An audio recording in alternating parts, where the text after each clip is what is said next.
The defense as an overall unit, I felt was much improved. I felt like they handled adversity a lot better than we had. We had some tough things, in that third quarter, but they stood up, made some stands, kept us in the ball game, and kept getting us the ball back, which was good to see. Offensively, Nick jumps out to me, just being ready, being prepared, going through his reads, really graded out high on where he was going with the football, so he'd be the one that stood out.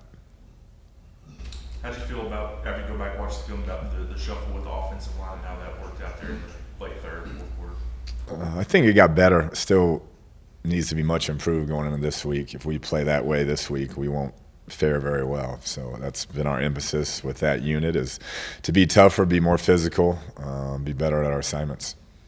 If Nick is in fact the starter this weekend, what's the biggest thing that he's got to work on and get comfortable with this week?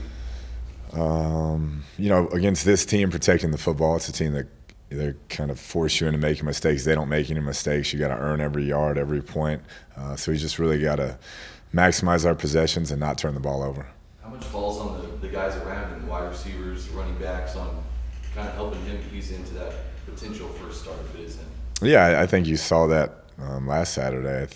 Or Thursday, I thought the defense stepped up, and I thought our playmakers around him really stepped up when he went in there, which was good to see. Were you able to watch? He can move, yeah. He was a really good basketball player. He's not as fast as Pat, but he can escape. He made a nice play rolling to his right, but that's not really his game. He's really good at recognizing stuff and getting the ball out of his hand quick. Coach, were you able to watch K-State and West Virginia?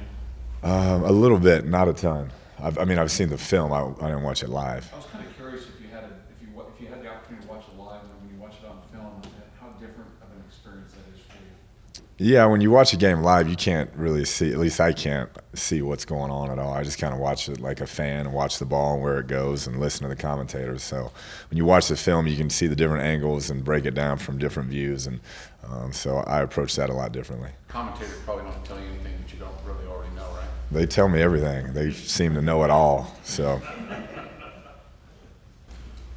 Does the offensive package change much at all with Nick and things?